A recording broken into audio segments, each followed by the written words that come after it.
孫悟空。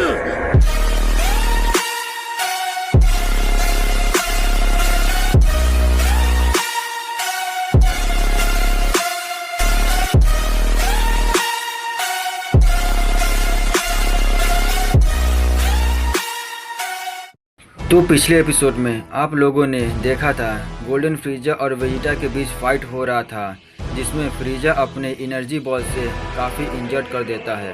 तभी वेजिटा को एक आवाज़ सुनाई देती है जो वेजिटा को बार बार यही कह रहा था कि वेजिटा तुम अपने फुल पोटेंशियल को नहीं जानते हो, जिसके लिए वह वेजिटा को बार बार ऐसी बातें बोल रहा था, जिसके कारण वेजिटा एक बार ऐसे स्टेट पर पहुंच जाता है जहां पर वेजिटा को कोई होश नहीं रहता है। वेजिटा के ऊपर अपने एनर्जी बॉल से हमला करता है। वेजिटा बिना कोई मूवमेंट किए हुए एकदम शांत था। वह इस बात से अनजान था कि फ्रीजा का हमला धीरे धीरे करके उसके पास आ रहा है। वेजिटा की ऐसी हालत देख फ्रीजा भी काफ़ी कंफ्यूज हो जाता है और तभी फ्रीजा का हमला वेजिटा से जा टकराता है। ऐसा देख फ्रीजा हंसने लगता है और कहता है, तुम जैसा मंकी हम जैसा लॉर्ड फ्रीजा को कभी नहीं हरा सकते। लेकिन फ्रीजा की खुशी ज़्यादा देर नहीं रहता, क्योंकि नीचे फ्रीजा की एनर्जी बॉल में कुछ हलचल हो रही थी। ऐसा देख फ्रीजा को कुछ भी समझ नहीं आता और तभी नीचे से कुछ बहुत ज़्यादा पावर रिलीज हो रहा था। उन पावर के एनर्जी के कारण फ्रीजा के एनर्जी बॉल भी कुछ सेकंड में धूल बन जाता है और वहां पर एक बड़ा धमाका होता है और उस धमाके में से निकल के आता है अपना वेजिटा और वेजिटा के शरीर के चारों तरफ से एक पर्पल ऑरा निकल रहा था और उसके हेयर भी पर्पल कलर के हो जाते हैं।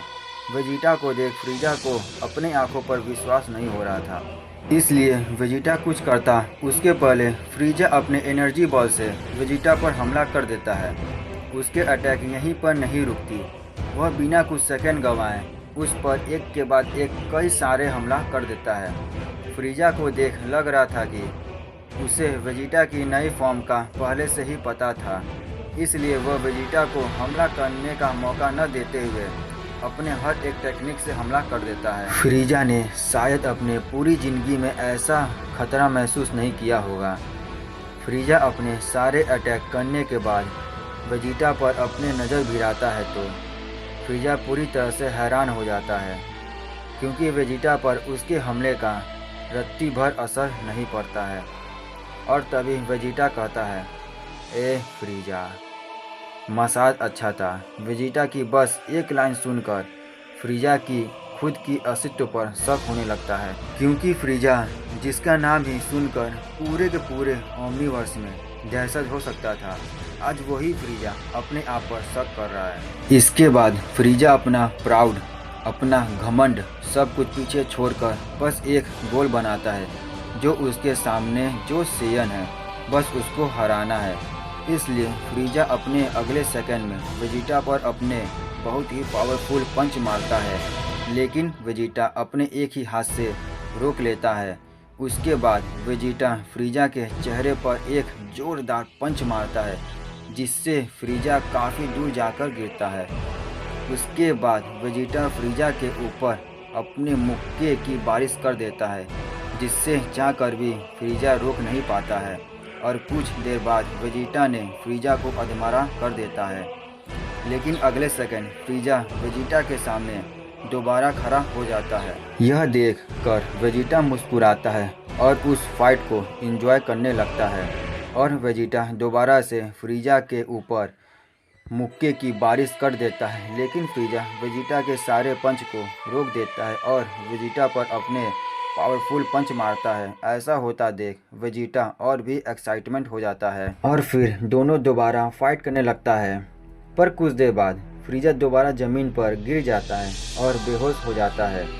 फ्रीजा तो पहले से ही बेहोश था, लेकिन उसका बॉडी अपने आप से ही हमला कर रहा था। उसे ऐसा ज़मीन पर पड़ा देख वेजिटा कहता है उसे इस फाइट का मज़ा लेने से पहले ही फ्रीजा बेहोश हो गया।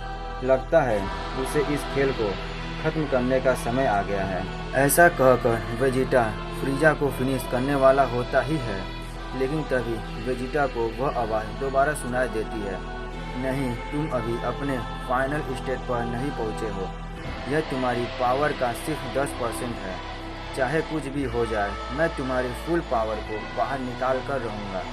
ऐसा कहने के बाद ही कहीं से एक ड्रैगन बॉल आकर फ्रीजा के छाती से चिपक जाता है। यह ड्रैगन बॉल कहीं से भी नॉर्मल ड्रैगन बॉल जैसा नहीं था। और तभी वेजिटा देखता है फ्रीजा दोबारा से खड़ा हो जाता है। फ्रीजा को देख वेजिटा खुश हो जाता है कि वह दोबारा से उससे फाइट कर सकता है। इसलिए वेजिटा तुरंत फ्रीजा के ऊपर अपने पावरफुल पंच मारता है। लेकिन फ्रीजा इस बार पहले से ज़्यादा पावरफुल हो जाता है कि वेजिटा के पंच का फ्रीजा को कोई फर्क नहीं पड़ता है। ऐसा देख वेजिटा पागलों की तरह हंसने लगता है और फ्रीजा के ऊपर लगातार हमला करने लगता है। लेकिन चौंकाने वाली बात यह है कि फ्रीजा और वेजिटा बराबरी की फाइट कर रहे थे। कोई भी किसी को ओवर पावर नहीं कर रहा था। दोनों ही काफ़ी ज़्यादा डैमेज दे रहे थे कि कौन पहले ज़मीन पर गिरेगा ये बताना मुश्किल था। जो पहले थकेगा उसका हारना तय है। इसलिए दोनों में से कोई भी हार मानने को तैयार नहीं है। लेकिन फिर भी धीरे धीरे वेजिटा की पावर घटने लगती है। उसे अपने नए पावर के बारे में कुछ भी पता नहीं होता, इसलिए वह अपना फुल पावर को बाहर नहीं निकाल पा रहा था। और वहीं फ्रीजा बिल्कुल मशीन के तरह बिना रुके वेजिटा पर हमला कर रहा था। वेजिटा की पावर घटने के कारण फ्रीजा उस पर हावी होने लगता है। लेकिन ऐसा होता देखकर भी वेजिटा कुछ नहीं कर पाता है। वेजिटा समझ गया कि वह पावर के मामले में फ्रीजा को नहीं हरा सकता, इसलिए वह फ्रीजा पर अलग अलग तरह से हमला करने लगता है। फ्रीजा उस सभी हमलों को हटाते हुए वेजिटा के तरफ आगे बढ़ रहा होता है। फ्रीजा का बर्ताव पहले से ज़्यादा बदल गया था और उसका पावर जो कि पानी की तरफ बह रहा था, वही पावर जिसका प्रयोग वह सही तरह से नहीं कर पा रहा था। लेकिन वही पावर ऐसा फील हो रहा था जैसे रहने के लिए एक नया बॉडी मिल गया। अगर वेजिटा ने जल्दी कुछ नहीं किया तो वह ज़्यादा देर तक टिक नहीं पाएगा। इसलिए वो अपनी बची कुची पावर को एक फाइनल हमला करने के लिए इकट्ठा करने लगता है। वेजिटा को ऐसा करता देखकर भी फ्रीजा कुछ न करके एक जगह पर खड़ा रहता है। इसके बाद वेजिटा अपना मोस्ट पावरफुल हमला कर देता है। इस हमले का पावर इतना ज़्यादा था कि पूरा ओमनीवर्स ही कांपने लगता है। फ्रीजा उस हमले को रोकने की कोशिश करता है, लेकिन वह हमला बहुत ही ज़्यादा पावरफुल था। वह हमला सीधा जाकर फ्रीजा को लगता है और वहाँ एक काफ़ी बड़ा धमाका होता है। चारों तरफ धूल ही धूल फैल जाता है और जब वहाँ धूल हटता है तब वहाँ फ्रीजा का नामो निशान नहीं होता है। और तभी वेजिटा इतना पावर के इस्तेमाल के कारण बेहोश हो जाता है। और यह स्टोरी यहीं पर ख़त्म होता है। अगर आपको यह स्टोरी पसंद आती है तो चैनल को सब्सक्राइब, लाइक और शेयर ज़रूर कर दीजिए।